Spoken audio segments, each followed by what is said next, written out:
Hi everybody, and welcome to the introduction tutorial for process journal number 2. I'm going to briefly walk you through how to get set up for process journal number 2. So let's get started. First, in Schoology, you're going to go toward the bottom of the page to the white process journal assignments folder and just drop it down. Then click on process journal number 2, graffiti and street art.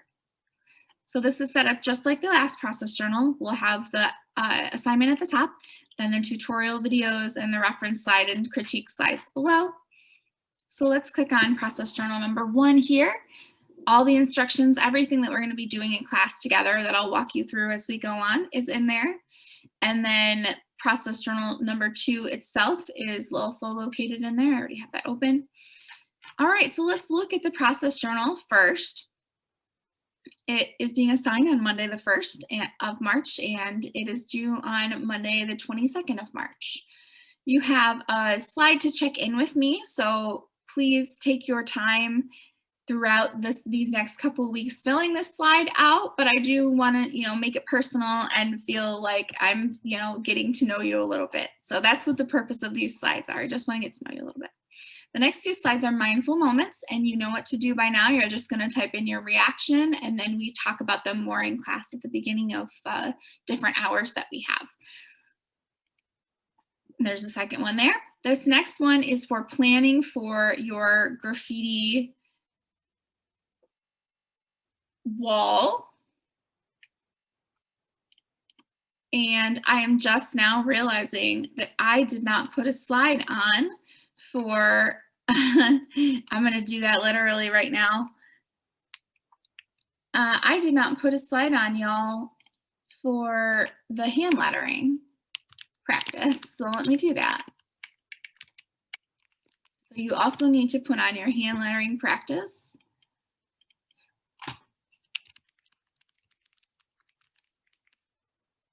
And then you will put on your process photos for your final drawing on this slide. Sorry, little delay there. And then your final drawing, your completed one that you're going to show in your critique, will go on that slide. So this is very similar to the last one. And here you'll have a reflection. It's a couple of questions more than the last one was because we're going to do a little bit more work in this one. And look at that, I forgot to highlight it. I'm just champion this morning, y'all. Okay, next one is the assignment that we're going to be working on throughout the process journal. So I'm going to assign it the very first day, and then it's due the day of the critique. I want you to, as you're walking or driving around your neighborhood, look for street art and graffiti. It can be a tiny little graffiti. It can be somebody's name that they tagged on a telephone pole or an electric box in your neighborhood. So it could also be a mural. You could also go to a graffiti alley in Ann Arbor. I want you to come up with 6 different photos of street art around you. I'm also going to be doing that too, and we're all going to share it together on the critique day. So just keep that in mind. We'll talk about it in class too. I'll give you tons of reminders about it. The last 2 slides, you've seen these before too. This is where you grade yourself, give any comments on how you think you did.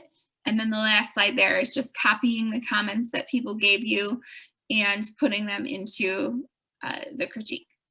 All right, so we're going to go back here now that we've covered the process journal, what it is. And the second one here will eventually be, I'm recording the videos currently, but the videos will all be in this folder here. You made it to this video now, obviously, so go you. The next one is the reference slides, which I'm going to open in just a minute. So you can go ahead and get those open too now. That would be a great time. And the last 2 are for our critique, which we will worry about later. So I am actually going to go to the reference slides. And I'll give you the introduction stuff for this particular process journal. So we're going to talk a lot about graffiti, and I really want you to understand that this quote here, only by viewing graffiti within its context can it be understood for what it truthfully is, an expression of the human desire to create something lasting that will be noticed and hopefully admired by others. So we're going to move into this graffiti unit with open minds, and we're going to remember that I am not telling you to go out and tag things or write on things.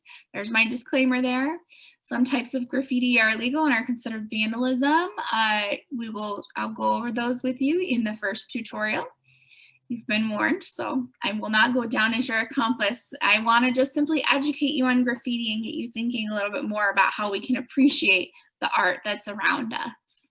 When I was in Austin last year, I didn't even have to go to like a museum. I happened to go to a museum because I went to go see a Frida Kahlo painting and it wasn't even there, but I saw some other cool artwork. But there was so much artwork in the streets.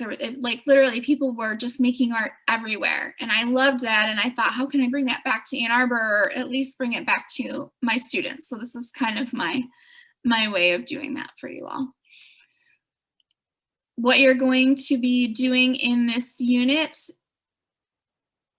I forgot to erase that earlier, is viewing street art and graffiti and discussing, practicing hand lettering, collecting inspiration for your final drawing, then creating a final drawing, participating in class critique, and reflecting on the artwork of yourself and of your classmates. So we've got some vocab for this unit that is going to be, so I told you we were going to re-go through all the elements and principles of design once I originally gave them to you. So we're now going to do that.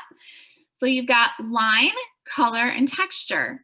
And there's videos there that we're actually going to watch in class after this video is over.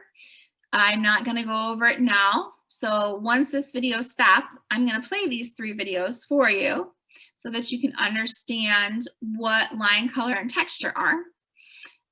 What I want you to know about graffiti for now is that it's a form of self-expression where many artists use pseudonyms, which are like fake names, the use of characters and phrases in public spaces with spray cans, paints, markers, etc. So that's what you need to know about graffiti for now. We'll go into it more in depth.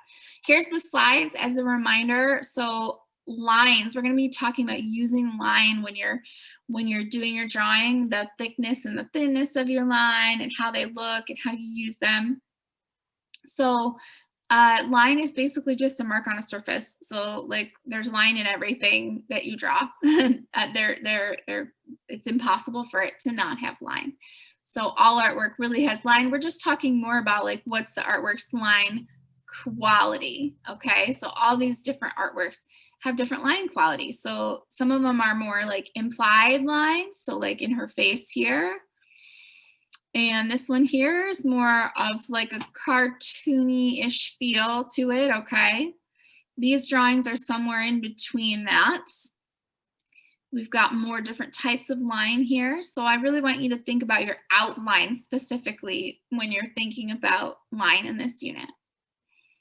The next thing we're going to focus on is color, and we will talk a little bit more about color when we talk about watercolor and colored pencil a little bit later in the next process journal.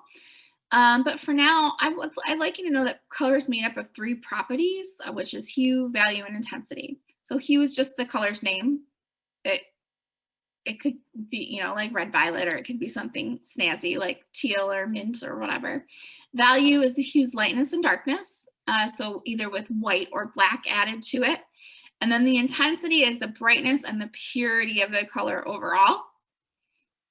Complementary colors here, we'll talk a little bit more about this too later. If you put 2 colors opposite each other on the color wheel together, they end up neutralizing each other. You won't do that too much in this one, but it's good to know, especially for like the brightness and the vibrancy and the purity. You're really going to spend a lot of time getting your colors with either your marker or your colored pencil with this drawing that you'll do, just to blend really well and to make it all look like it's blended evenly and the colors are pure and bright. So here's another example of different artworks and their color palettes. Either they're complex like this one, or they're more simple over here.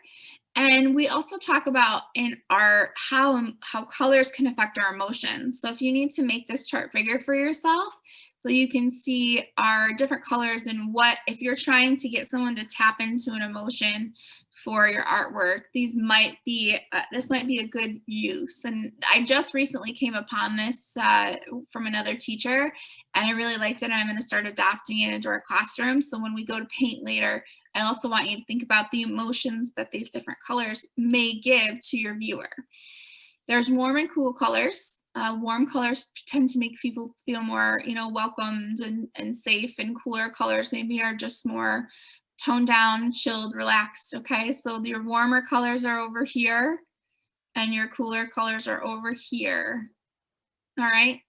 Next one, we are moving on to the last is texture. So look at all these amazing textures. I love these.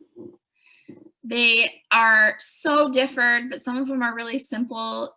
You have to come up with a couple different textures to use. So you might want to use one of these for your graffiti drawing, or you might want to do like a brick texture if you want to do it on a brick wall, or try to make it look like it's next to a park and there's grass and you're using the grass as a texture. So I think there's grass on there too. So use some texture in your first one, in your drawing, I mean. And here's some different artworks that show how texture is used. So now I'm just going to give you a brief overview of the whole 3 tutorials. So in the first tutorial, we are going to talk, I'm flipping through it randomly and fast. We're going to talk about graffiti and we'll discuss it. We won't make any artwork yet. We'll just look at it. We'll come through and then we will land on a discussion about Keith Haring and a group discussion. You won't be doing any drawing or writing or anything. You'll just be discussing in class that day. The next tutorial that we'll have is hand lettering, and I'm not quite finished with these yet. I'm kind of keeping up as we go here, so I'll be ready to go on the day that we have it. The next one that we'll have is hand lettering, and you'll be practicing hand lettering, and I'll have some handouts, and then we'll also use a website to help us.